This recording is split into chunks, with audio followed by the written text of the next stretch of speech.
السلام عليكم ورحمة الله.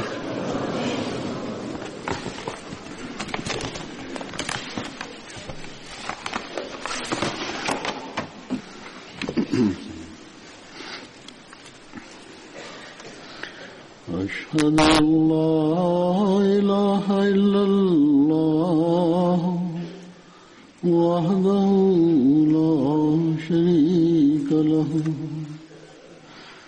وأشهد أن محمدا عبده ورسوله أما بعد فأعوذ بالله من الشيطان الرجيم بسم الله الرحمن الرحيم الحمد لله رب العالمين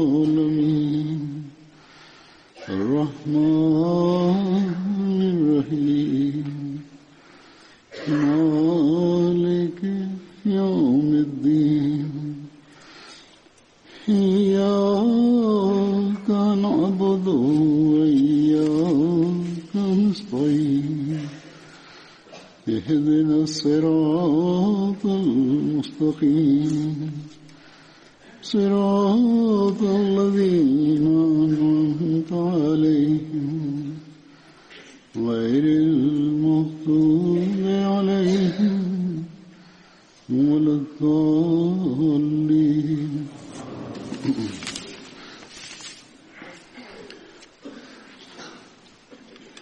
After reciting the Tashahhud, Ta'awuz and Surah Al-Fatiha, Hazrat Khalifatul Masih V, Ayyadullah Ta'ala bin Aziz stated, "The first of the Badri Sahaba that I will mention today is Hazrat Abdullah bin Arabi al-Ansari. Hazrat Abdullah bin Arabi belonged to the Banu Abjar clan of the Khazraj tribe. His mother's name was Fatma bint Amr. He participated in the second bet that took place at Aqba. He also had the honor of participating in the battles of Badr, Uhud and Mauta. He attained martyrdom during the battle of Mauta.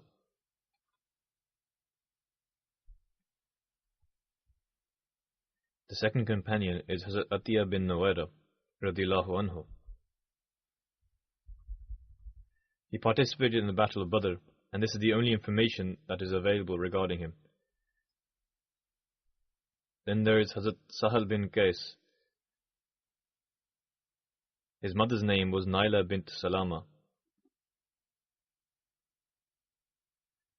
He was the cousin of the famous poet Hazrat Ka'b bin Malik from his father's side. Sahal participated in the battles of Badr and Uhud and was martyred during the battle of Uhud.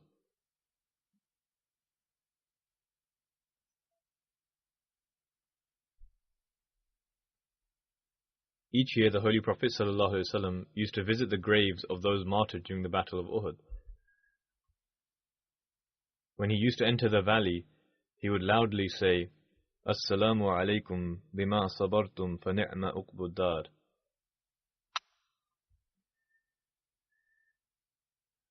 The verse in Surah Ar-Ra'd begins with "Salamu alaykum" instead of "Assalamu alaykum." It means, "Peace be unto you, because you were steadfast." Assalamu alaykum bima sabartum fa ni'ma uqbud dar. Behold, how excellent is the reward of the final abode.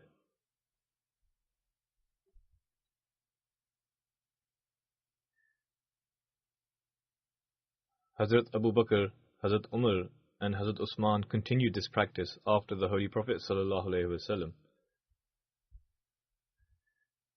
Then whenever Hazrat Muawiyah used to come for Hajj or Umrah, he also used to visit the graves of those martyred during the Battle of Uhud. The Holy Prophet ﷺ used to say, "Layta anni wudirtu ma'a ashabil jabal," i.e., how I wish I were with the people of the mount. In other words, he wished that he had also attained martyrdom on that day.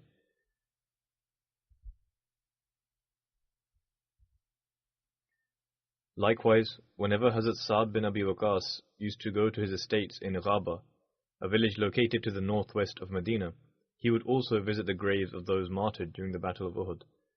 He used to convey to them the greetings of peace, i.e. salam, 3 times. Then he used to turn to his companions and say, "Would you not convey salam to those who would reply to your salam? Whoever conveys salam to them, they will reply to his salam on the Day of Judgment."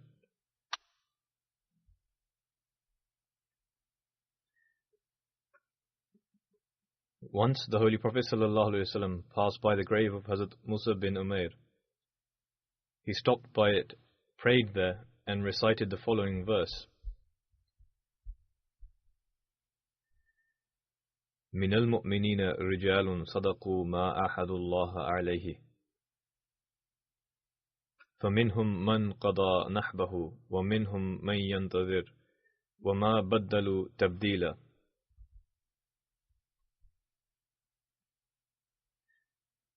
i.e., among the believers are men who have been true to the covenant they made with Allah. من المؤمنين رجال صدقوا ما أحد الله عليه.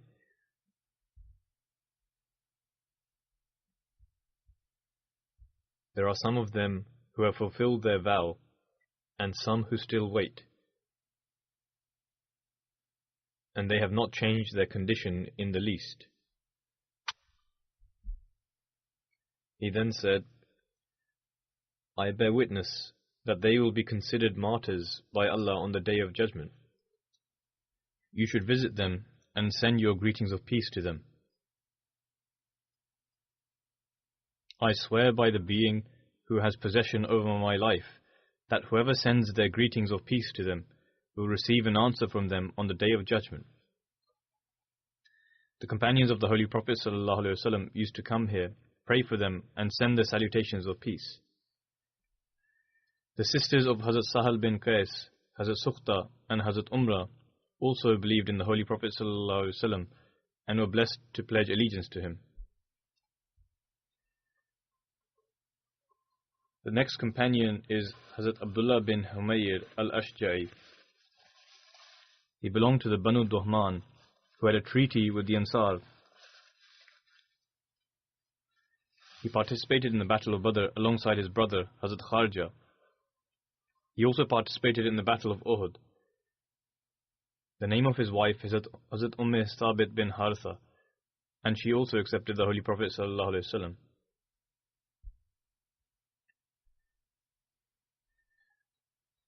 Hazrat Abdullah bin Humayr was among the few companions who firmly remained standing on the mount alongside Hazrat Abdullah bin Jubair on the occasion of the Battle of Uhud. When the other companions witnessed the scenes of victory and started to descend from the hill in order to join the rest of the army, Hazrat Abdullah bin Humayr stood up in order to advise them. He first praised Allah the Exalted and then advised them to obey Allah and the Holy Prophet ﷺ. However, they did not listen to him and descended in such a large number that not more than 10 companions remained on the hill alongside Hazrat Abdullah bin Jubair. Meanwhile, Khalid bin Walid and Ikrimah bin Abi Jahl saw the hill empty and attacked the remaining companions. This small group fired arrows at them until eventually they reached them and martyred all of them in an instant.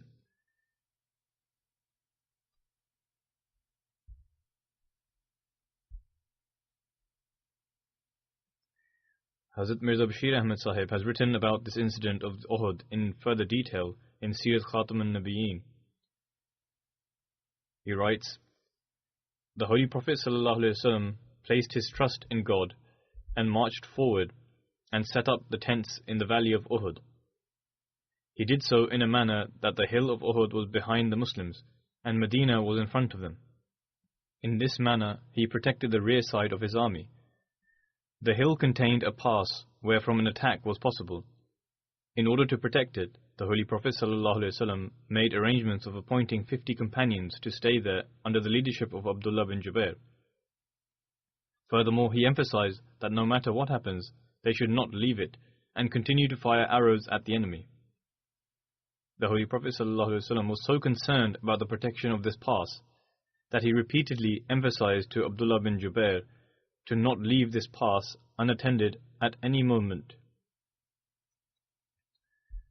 So much so that even if you see that we have become victorious and the enemy has retreated and fled, you should still not leave this area. Even if you see that the Muslims have been defeated and that the enemy has triumphed over us, you should still not move from this place. In one narration, even the following words can be found, that even if you see birds picking our flesh, you should not move from this place until you are commanded to do so. In other words, until the Holy Prophet ﷺ commands to do so. Similarly, after completely strengthening the rear side of the army, he formed the Islamic army in rows and appointed leaders for different sections.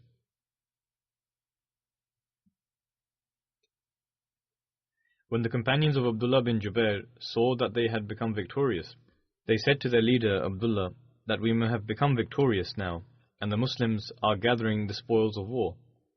Permit us to join the army.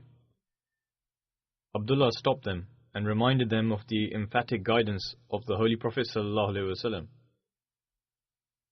However, they were becoming neglectful in joy of the victory, and as a result, they did not stop and descended, saying that the Holy Prophet ﷺ only meant that the pass should not be left unattended unless you are completely reassured.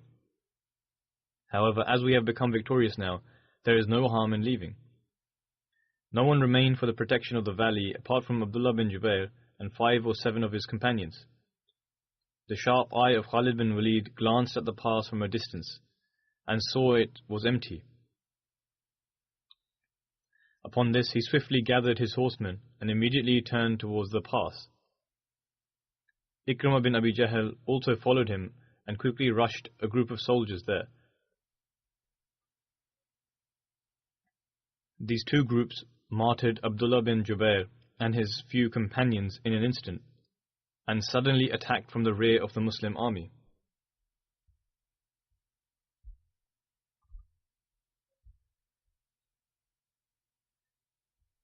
The next mention is that of Hazrat Ubaid bin Aus Ansari, son of Aus bin Malik.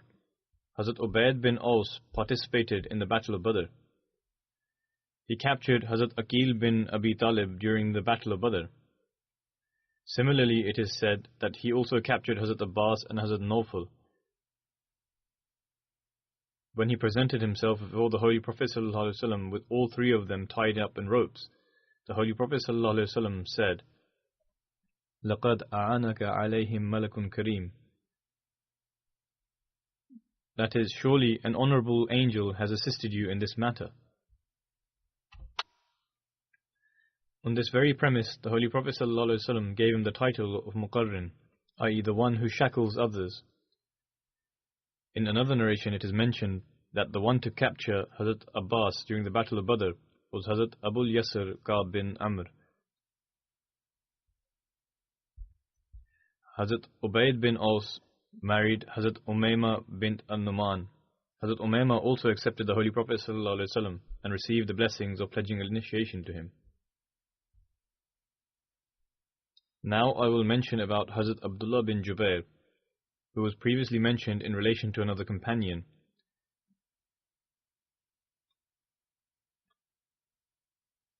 Who was the leader of his group and deputy of Abdullah bin Jubair. He was among the 70 Ansar, i.e. the Muslims living in Medina, who participated in the second pledge of initiation at Aqba. He participated in the battles of Badr and Uhud and was martyred during the battle of Uhud. Hazrat Abul As, who was the husband of Hazrat Zainab, the daughter of the Holy Prophet ﷺ, participated in the battle of Badr with the idolaters, and Hazrat Abdullah bin Jubair imprisoned him. Mentioning the details of this, Hazrat Mirza Bashir Ahmad Sahib has written in Sirat Khatamun Nabiyyin that the son-in-law of the Holy Prophet ﷺ, Abul As, was also among the prisoners of Badr. His wife, Zainab, i.e. the daughter of the Holy Prophet ﷺ, who was still in Makkah, sent some items as his ransom. Among them was her necklace. This was the necklace that Hazrat Khadija gave to her daughter Zainab as her dowry. When the Holy Prophet ﷺ saw the necklace, it refreshed the memories of the late Khadija in his heart. With tears flowing from his eyes, he said to his companions that if you wish, you may return Zainab's belongings to her. The companions only needed an indication and immediately returned Zainab's belongings. Instead of taking a ransom in the form of money and commodities, he made a deal with Abul As to go to Makkah and send Zainab to Medina. In this manner, a believing soul was freed from the abode of disbelief. A short while later, Abul As also became Muslim and migrated to Medina, and in this manner the husband and wife reunited.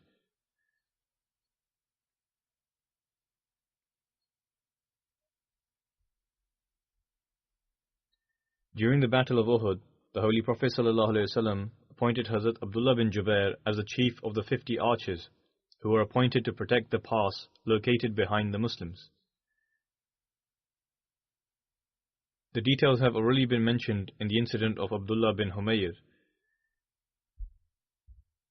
Some additional details written by Hazrat Mirza Bashir Ahmad Sahib are as follows.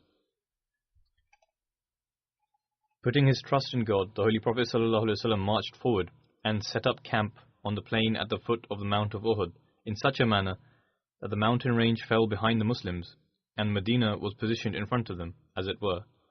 In this manner, the Holy Prophet ﷺ managed to secure the rear side of the army. Thus, the plan which was devised by the Holy Prophet ﷺ was to position 50 archers from among his companions at this location under the command of Abdullah bin Jubair, and emphatically instructed them not to leave this place under any circumstances, and that they should continue to shower the enemy with arrows. As mentioned earlier, the Holy Prophet ﷺ was so greatly concerned for the security of this mountain pass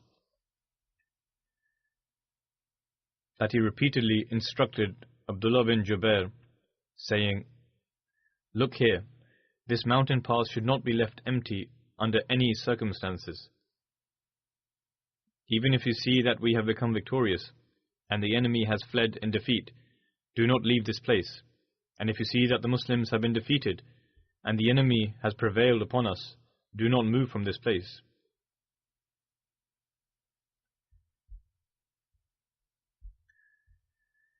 Hazrat Bara bin Azib relates that during one of the days of the Battle of Uhud, the Holy Prophet ﷺ appointed Hazrat Abdullah bin Jubair to command over 50 foot soldiers. He told them emphatically, "Even if you see that vultures are tearing away at our remains, do not move from this place until you receive orders to leave. Even if you see us defeating the enemy and they begin fleeing, you must not leave this post until I command you to do so."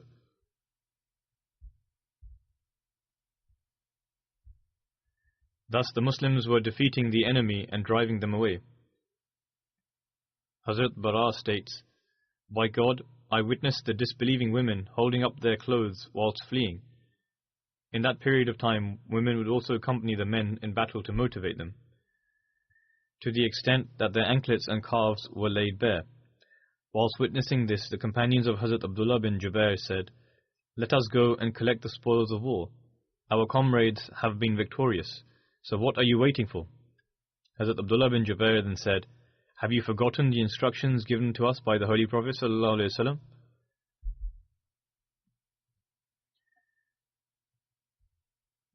Those who wished to leave their positions replied, 'By God, we too will go to our companions and partake of the spoils of war. They were taking the loot, so we shall take whatever else remains.' When they reached there, they were made to turn back, and they came back as they tasted defeat. That is to say that the enemy launched an attack once again, and what looked to be a victory turned into the opposite. This is the incident Hazrat Bara relates, regarding which God Almighty stated, 'When the messenger was calling out to you from your rear.' This is a verse of Surah Al Imran. Only 12 companions alongside the Holy Prophet ﷺ remained, and the disbelievers had martyred 70 of our men. During the Battle of Badr, the Holy Prophet ﷺ and his companions had taken 140 of the disbelieving men. 70 were captured and 70 were killed. Abu Sufyan exclaimed thrice. The incident of Uhud is being narrated. Is Muhammad still alive among them? The Holy Prophet ﷺ did not permit the companions to reply to this. When he, i.e. Abu Sufyan, saw the defeat of the disbelievers had turned into victory, and that they had subdued the Muslims after relaunching an attack, this was when he said, Is Muhammad still alive among them? The Holy Prophet ﷺ restrained the companions from responding. He then asked 3 times, Is the son of Abu Quhafa, i.e. Hazrat Abu Bakr, alive among them? He then asked 3 times, Is Ibn Khattab, i.e. Hazrat Umar, alive among them? Thereafter he returned to his confederates. The Holy Prophet ﷺ prohibited them from answering on all 3 occasions. When Abu Sufyan had returned to his cohorts, he said, These 3 leaders have been killed. When Hazrat Umar heard this, he was unable to control himself and proclaimed, O enemies of God, by God you have lied. Those who you have named are all alive. Much still remains of that which is unpleasant to you. Abu Sufyan responded by saying, This battle serves as revenge for the battle of Badr, and war is like a pendulum. Sometimes victory is yours and sometimes it is ours. You will find among the dead some who have had their noses cut off, i.e. they were mutilated. He then said, I neither ordered for this to happen, nor do I deem it to be wrong. Abu Sufyan proceeded enthusiastically to recite the words, Olo Hubul, i.e. long live Hubul, long live Hubul. The Holy Prophet ﷺ said, Will you not reply to this? The companions asked, O Messenger of Allah, how shall we reply? The Holy Prophet ﷺ answered, Say, Allahu A'la wa Ajal. That is to say, Allah is the highest and the most glorious. Abu Sufyan then said, Our God Uzza is with us, and you have no Uzza. In hearing this, the Holy Prophet ﷺ said, Will you not respond to this? Hazrat Bara bin Azib states that the companions asked, O Messenger of Allah, how shall we respond? He then stated, Allahu Mawlana wa la Mawla lakum. That is, Allah is our helper, and you have no helper.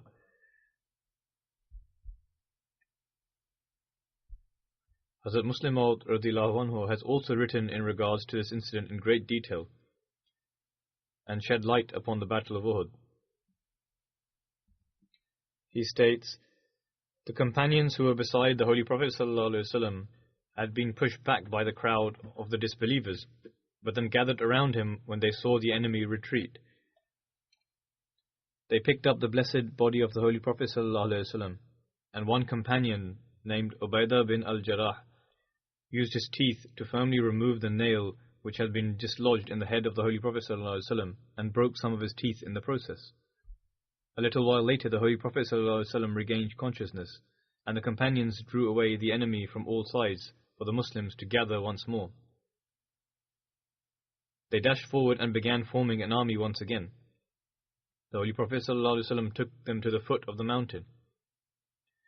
When the remainder of the army reached the foot of the mountain, Abu Sufyan cried out, We have killed Muhammad. The Holy Prophet ﷺ did not respond to what Abu Sufyan said, lest the army become aware of the truth and launch a fresh attack. Furthermore, the Muslims had found themselves in a vulnerable state and were badly wounded, so they did not wish to be prey to onslaught.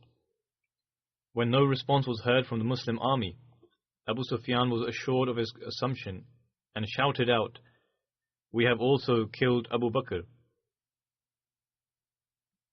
The Holy Prophet ﷺ instructed Hazrat Abu Bakr also not to respond. Abu Sufyan then proclaimed, We have also killed Umar. The passionate person that he was, Hazrat Umar wanted to respond by saying, They were all alive by the grace of God and ready to fight them once more. But the Holy Prophet ﷺ prohibited him from saying so, telling him to remain silent and not to land the Muslims in further trouble. The disbelievers in the meantime were confident that they had killed the founder of Islam and his right-hand men, and so Abu Sufyan and his cohorts raised a slogan with great joy, Ya ulul Hubul, Ya ulul Hubul, i.e. praise be to our honored god Hubal for having annihilated Islam.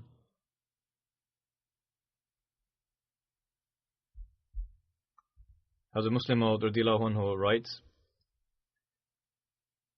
this is when the Holy Prophet ﷺ, who having listened to the proclamations that he, Abu Bakr and Umar were killed, instructed everyone to remain silent lest the enemy return to attack the handful of wounded Muslims, and all of them become martyred. But now that it had become a question of the honor of God Almighty, and a polytheistic slogan was being raised in the battlefield, the Holy Prophet ﷺ could no longer sit at ease. He turned to the companions and said to them with great passion, why do you not answer them?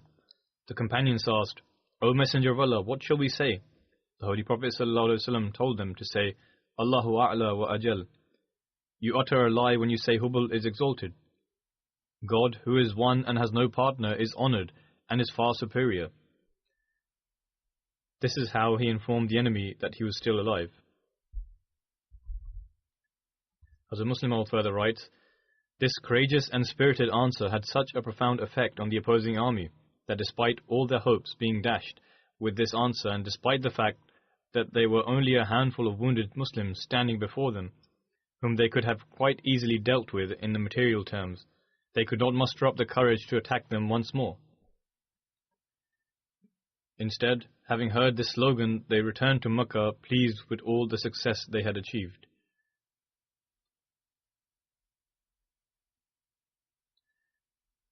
Whilst explaining a verse of the Holy Quran, Hazrat Muslim Maud further writes, فَلْيَحْذَرِ الَّذِينَ يُخَالِفُونَ عَنْ أَمْرِهِ أَن تُصِيبَهُمْ فِتْنَةٌ أَوْ يُصِيبَهُمْ عَذَابٌ أَلِيمٌ. Meaning, so let those who go against his command beware lest a trial afflict them or a grievous punishment overtake them. Hazrat Muslim Maud radhiyallahu anhu says, observe how much loss the Islamic army had to suffer due to the violation of this commandment. The Holy Prophet ﷺ had appointed 50 soldiers for the security of a mountain pass.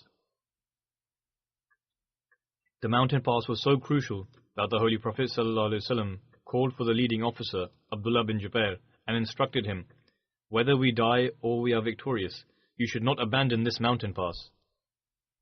However, when the disbelievers were defeated and the Muslims began to chase them away, the soldiers on duty at the mountain pass said to their leader, we have become victorious now, and it seems pointless to remain here. Please grant us permission to partake of the jihad and attain the blessings. Their leader advised them against this and stated, look, do not disobey the orders of the Holy Prophet ﷺ. The Holy Prophet had instructed us not to abandon this mountain pass, whether the Muslim army is triumphant or is defeated. Hence, I cannot grant you permission to leave. They responded, the Holy Prophet ﷺ did not mean that we should not move from this location even at the time of victory. His intention was to advise us. What purpose are we serving by staying here now that we have become victorious? Hazrat Muslim Maud radhiyallahu anhu further says, they gave precedence to their own judgment over the commandment of the Messenger of God and abandoned the mountain pass. Only their leader, namely Abdullah bin Jubair, and a few others stayed.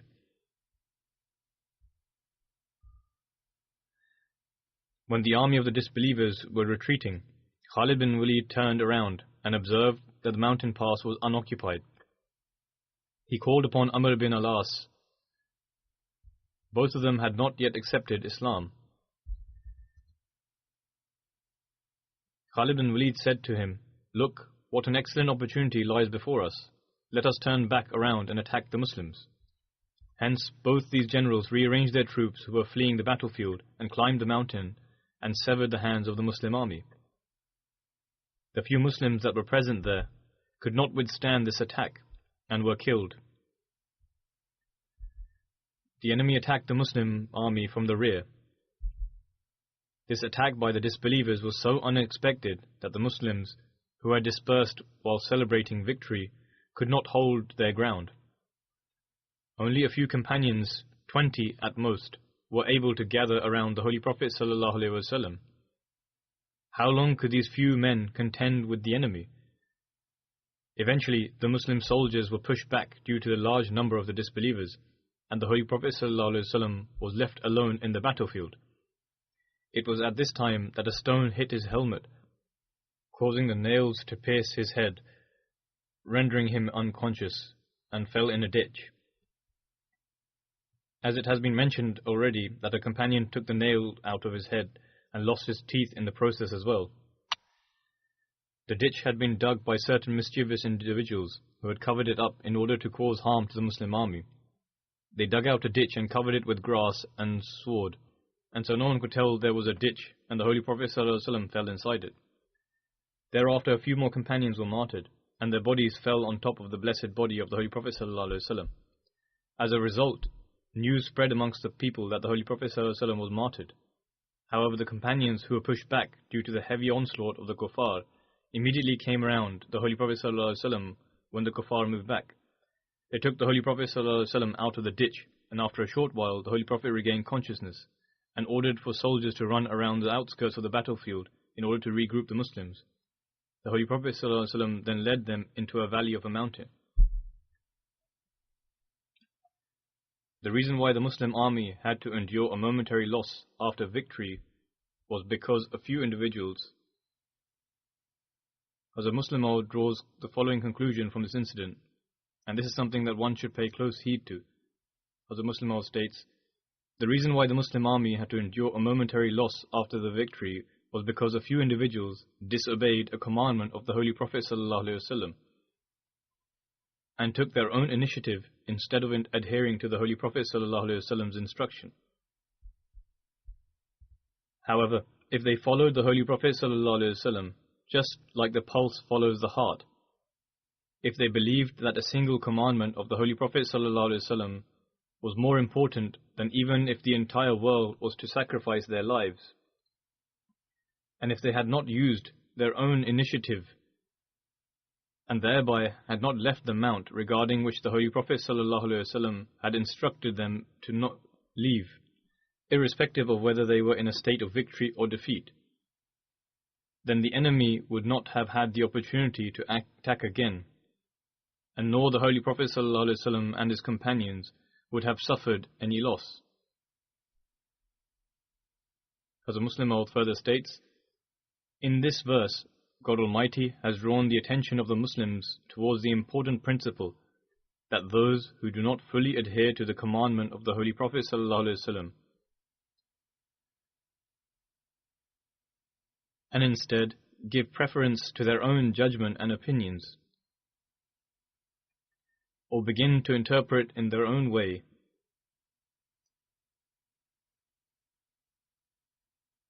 should fear lest a calamity or a severe punishment befalls upon them as a result.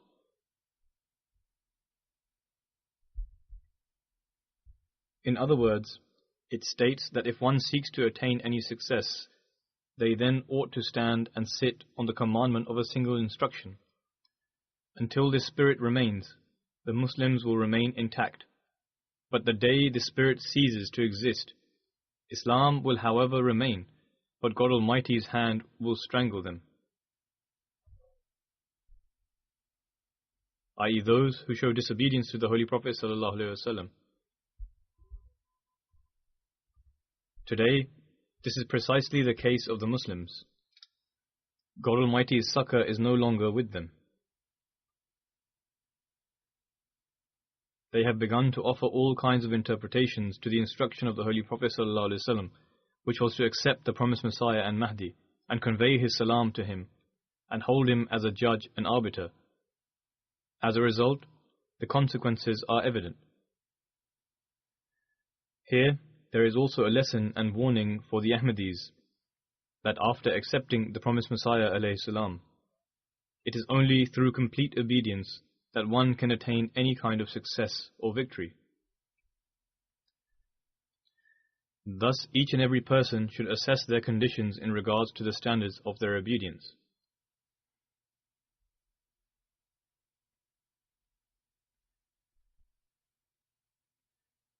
In the first account, it was mentioned that Ikrimah bin Abi Jahl was alongside Abu Sufyan. However, in the account related by Hazrat Muslim Maud, it was Amr bin al-As who launched an attack on the mount.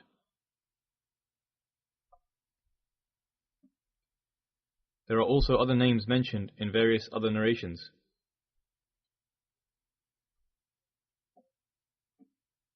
In this regard, the research cell has further researched into this, and in the various books of history, the name of Ikrimah has been mentioned, who was alongside Khalid bin Walid.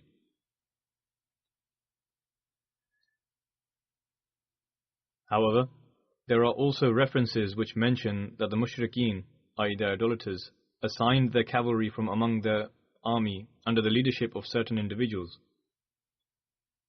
out of which one was Amr bin al-As. Thus, in reference to this, it states that upon observing the mount to be unmanned, Khalid bin Walid launched an attack, and Ikrimah bin Abi Jahl followed behind him.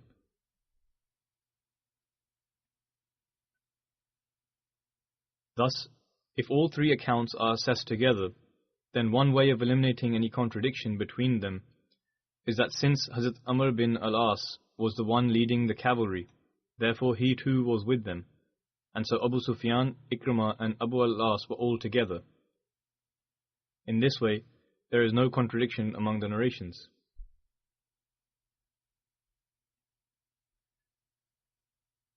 The account of Hazrat Abdullah bin Jubair's martyrdom is as follows.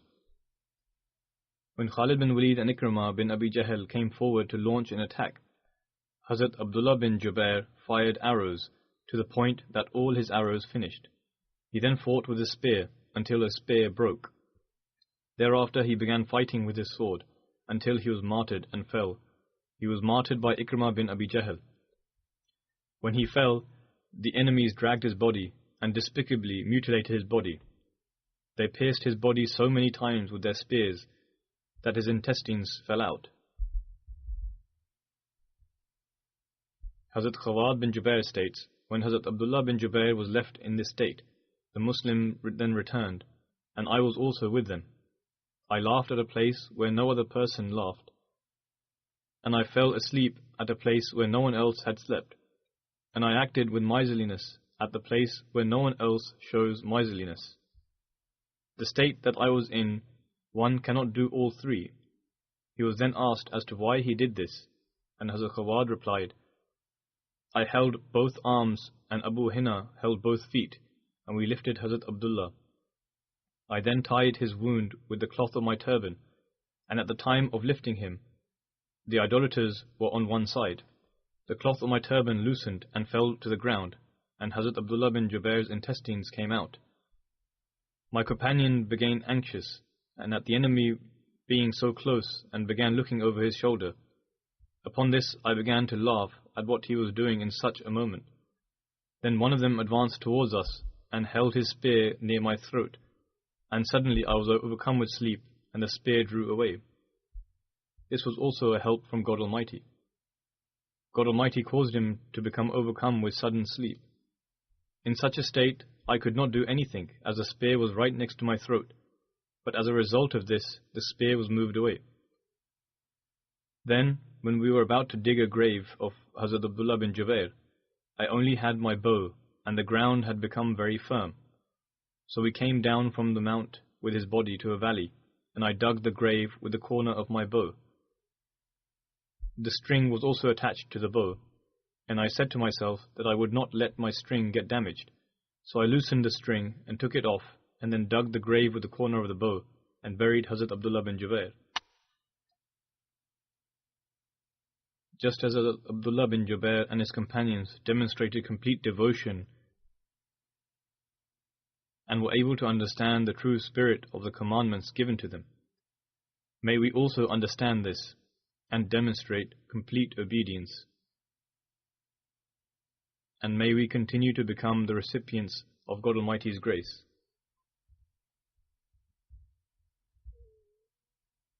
After the prayers, I shall lead a funeral prayer in absentia.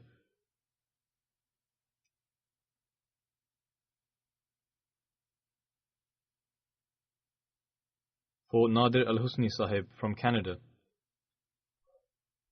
He passed away on 20th of December at the age of 85. Inna lillahi wa inna ilayhi raji'un. The deceased was a very righteous, devoted and noble individual. His financial sacrifices were also of a very high standard, and he was a Musi. He is survived by his wife and son, both of whom are not Ahmadi. He was the son of Abdul Rauf Al-Husni Sahib, who performed the Bayt in 1938, after his brother, respected Munir Al-Husni Sahib, did the Bayt. Abdul Rauf Sahib was also a very pious and righteous person, who spoke very little. When Hazrat Muslim Maud radhiyallahu anhu travelled to Syria, he also visited Abdul Rauf Sahib's house for dinner one evening.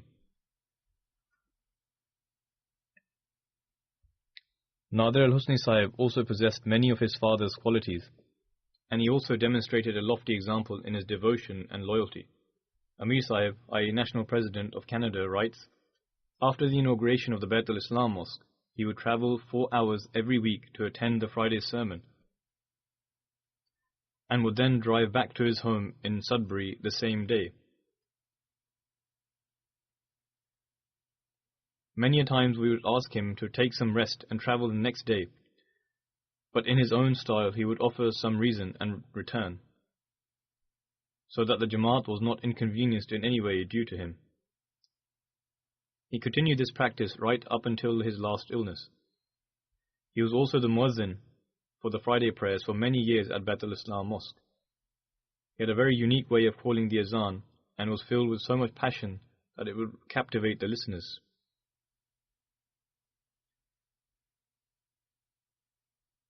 The deceased's wife, Sumayya Sahiba, who is a non-Ahmadi, has written, May God Almighty grant Nadir Al-Husni Sahib an abode in heaven.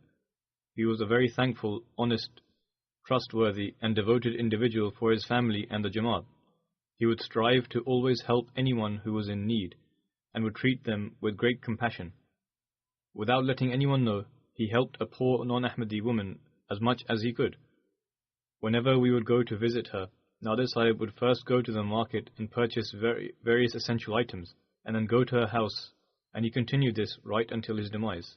She further states, I have never seen anyone show so much patience while suffering from an illness, and the words Alhamdulillah, i.e. all praise is due to Allah, could always be heard being recited from his lips.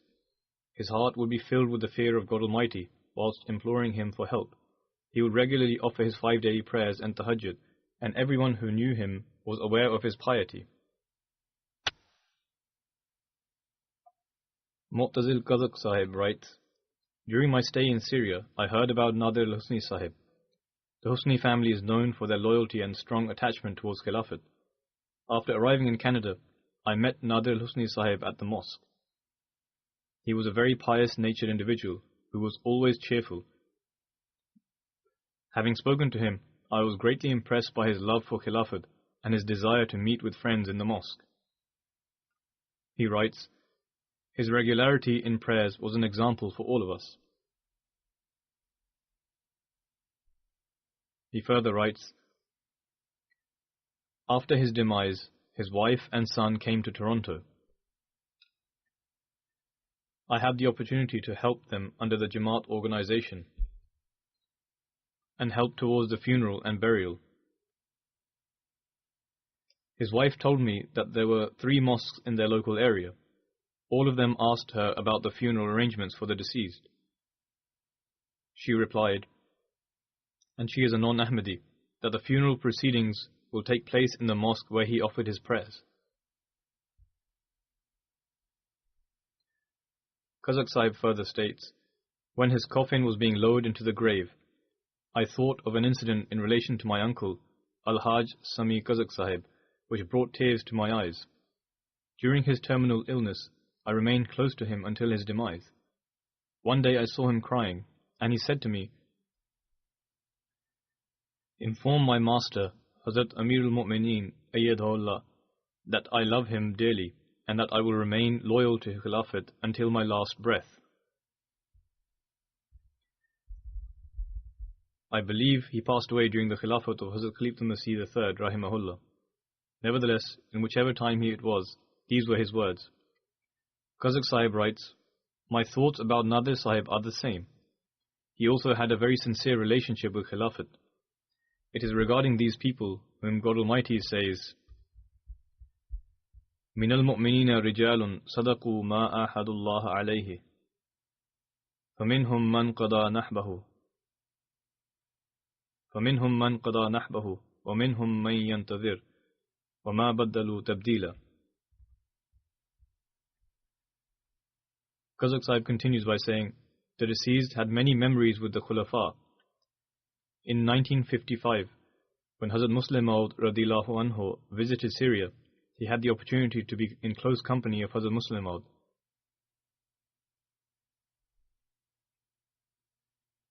On 3rd of May 1955, Hazrat Muslim Maud held a sitting with the Syrian Ahmadis. He further writes, during the sitting, Hazrat Muslim Maud radiyallahu anhu conversed with them in Arabic, and regarding this historic gathering, Hazrat Muslim Maud radiyallahu anhu said, "This gathering today is significant because approximately half a century ago, at a time when many of you present here were not even born, God Almighty vouchsafed the following revelation to the promised Messiah alayhi salam, يَدْعُونَ لَكَ أَبْدَالُ الشَّامِ وَعِبَادُ اللَّهِ مِنَ الْعَرَبِ, that the Abdal, i.e. the devotees of Syria, and the servants of Allah from among the Arabs are supplicating on your behalf." Addressing the Syrian Ahmadis, Hazrat Muslim Maud radiyallahu anhu said, "Today, with your presence in this gathering, the words of God Almighty have been fulfilled." During this journey, Nadir al-Husni Sahib has some memorable photos with Hazrat Muslim Maud radiyallahu anhu. His nephew, Ammar al-Miski Sahib, who works in Tabshir and resides here in London, says, he had a close bond with Hazrat Chaudhry Zafrullah Khan Sahib. The deceased translated a book of Chaudhry Zafrullah Khan Sahib into Arabic. He had a strong connection with the Jamaat. He would not tolerate any inappropriate comments towards the Promised Messiah or the Khulafa. On one occasion, he went with his two brothers to offer condolences for a non-Ahmadi. A prominent Syrian scholar, Sheikh Albani, was also present there, accompanied by many of his students, and were all aware that Nadir al-Husni Sahib and his brothers were Ahmadi. They began to discuss the points of contention between the Ahmadis and other clerics. When one of them began to use profane language about the Promised Messiah alayhi salam, Nadir al-Husni Sahib became enraged. He stood up and said, "If any one of you has the courage, they should enter into a debate with me." Even though there was only 3 of them, whereas Sheikh Albani Sahib was accompanied by more than 15 people. No one from among them had the courage to enter into a debate with him. On the contrary, they began to quarrel and decided to attack the 3 of them. However, the other people who had come to offer their condolences intervened and stopped them. During his studies, he never let an opportunity to pass by where he could convey the message of the Promised Messiah. Having completed his schooling, he went to the USA to study mechanical engineering. During his final year, he began to debate with a Jewish sect on matters of belief. They did not have any credible arguments. Instead, they went to the principal and told him to expel the deceased from the college. Otherwise, they will place such an allegation on him that it would be impossible for him to continue his studies. Nonetheless, on advice of the principal, the deceased changed colleges himself and left the USA for Canada. The center of his focus was the books of the Promised Messiah ﷺ and the Khulafa. He recorded the Arabic books of the Promised Messiah in his voice. He was in the process of learning Urdu and would translate the Persian couplets of the Promised Messiah ﷺ into Arabic. He would exhaust all his Arabic and English language abilities in translations. He was part of the team who translated the first volume of the 5-volume commentary into Arabic. He wrote books in reply to the allegations against Islam by opponents. One of those books, which he derived benefit from the writings of the Promised Messiah ﷺ, is titled The Great Prophet, Ancient Prophecies Regarding the Advent of Muhammad ﷺ. He had a large personal library which contained many books on Islam, and as part of his will, he declared that after his demise, the library ought to be given to the Jamaat. Abdul Qadir Ode Sahib says, the deceased wrote many books about the Jamaat and then published them on his own expense. He was a very sincere individual who had great love for Khilafat. He would highlight the importance of Janda for others.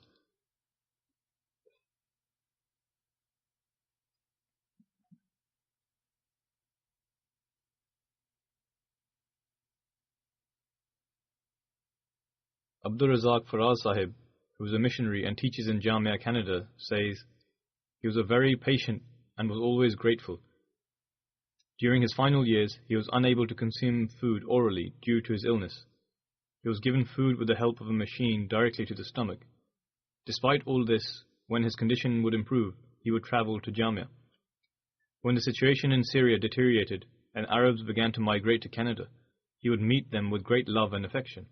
He would always advise them to remain attached to the Jamaat and would tell them that the only way to save their offspring in this country is to ensure they remain attached to the Jamaat. Musliuddin Shamur Sahib, a missionary serving in Canada, writes,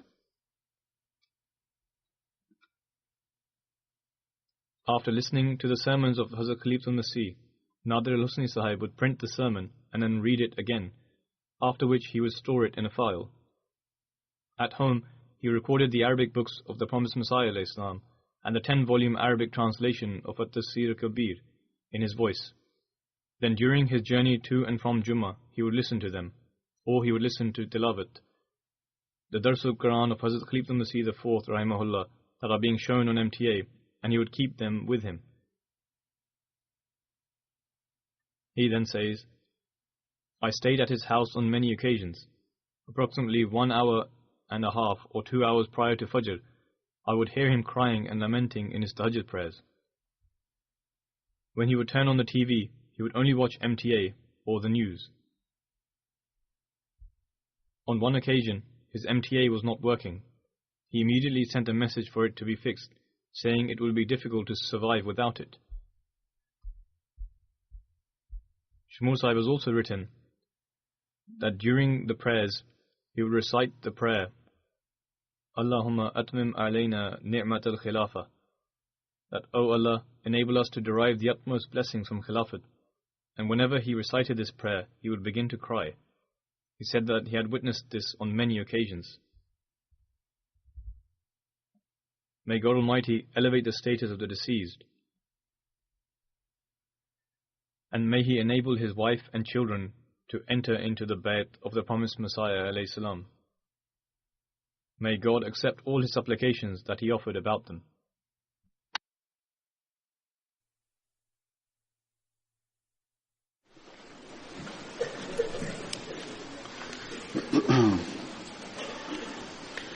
Alhamdulillah, nahmaduhu wa nasta'inuhu wa nastaghfiruhu wa nu'minu bihi wa natawakkalu alayhi wa na'udhu billahi min shururi anfusina wa min sayyiati a'malina. من يهده الله فلا مضل له ومن يضلل فلا هادي له ونشهد أن لا إله إلا الله ونشهد أن محمدا عبده ورسوله. عباد الله رحمكم الله، إن الله يأمر بالعدل والإحسان وإيتاء ذي القربى وينهى عن الفحشاء والمنكر والبغي يعظكم لعلكم تذكرون. اذكروا الله يذكركم يستجب لكم ولذكر الله أكبر